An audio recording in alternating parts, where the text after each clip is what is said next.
This happened in late 2018. I had just gotten out of a long-term relationship, moved out of our old home and into a small townhouse in the suburbs. It was a very ordinary middle-class neighborhood. The first 3 months were completely normal.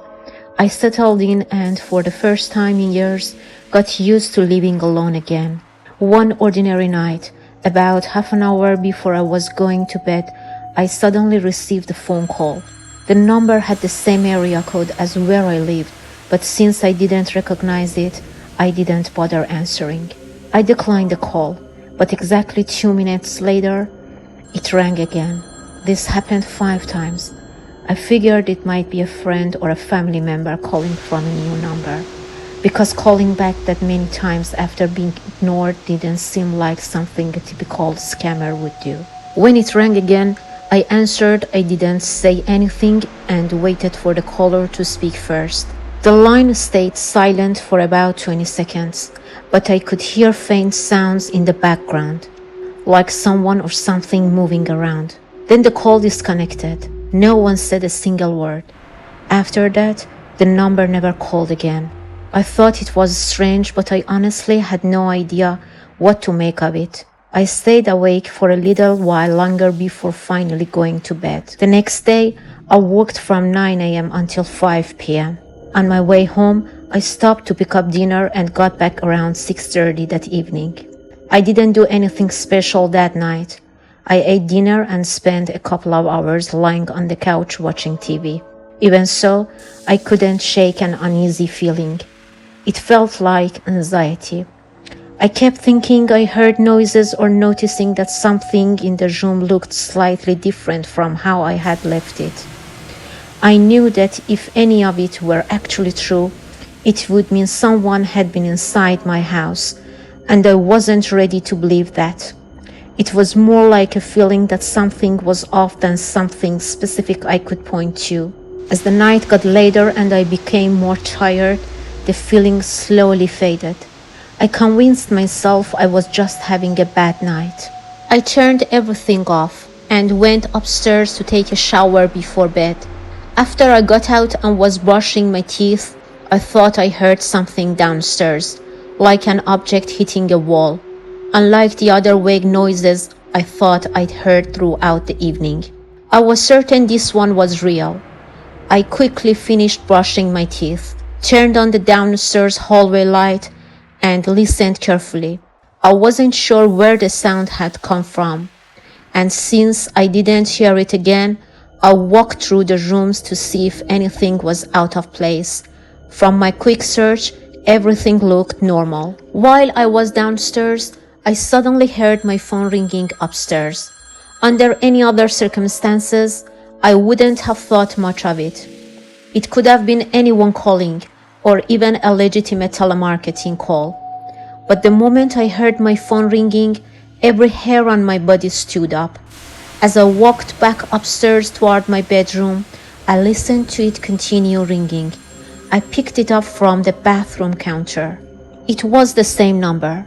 I felt like I had to answer. When I did, there was only silence, just a faint static noise in the background.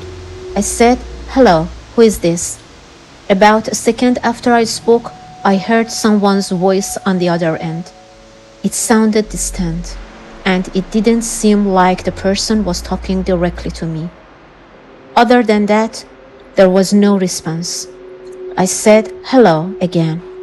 1 second later, I heard "hello." My blood ran cold. The voice was mine.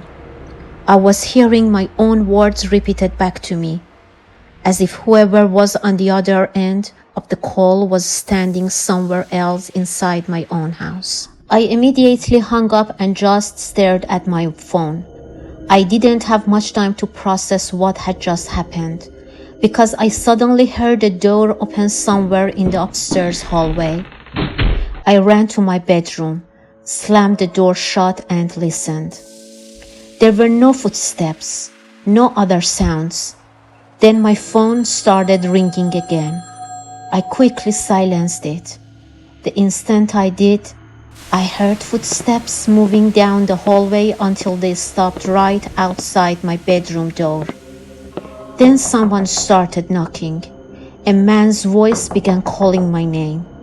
My first name is Emily. He kept repeating my name over and over while knocking on the door, but there was something deeply unsettling about the way he spoke. He didn't sound angry. He didn't sound rushed. He called my name in a completely emotionless, monotone voice. I also didn't recognize the voice. I had absolutely no idea who he was. I backed away and dialed 911. The knocking didn't stop. Neither did him calling my name. His voice never got louder or quieter. It stayed exactly the same, repeating my name over and over in that flat, lifeless tone. The police arrived in just 5 minutes, and the man was still outside my bedroom door. The moment the officers knocked on my front door, everything went silent. I waited for 2 more minutes before running downstairs and letting them inside. When I did, the man was gone. The officers searched the entire upstairs but couldn't find anyone. Somehow, he had escaped. The only thing they found was a guest room window that had been left halfway open. Even then, it didn't seem likely that he had entered or escaped that way. There was a tree a few steps away from the window that might have made it possible to climb in or out, but even that didn't seem right. Still, there was no other explanation for how he could have disappeared. The police tried to trace the number that had been calling me, but, as you can probably guess, it led nowhere. For weeks afterward, I lived with severe paranoia and constant fear. The fact that this man knew my name, had my phone number, knew where I lived, and seemed to know everything about me terrified me. It made me believe that wasn't going to be a one-time incident. But after that night, nothing ever happened again.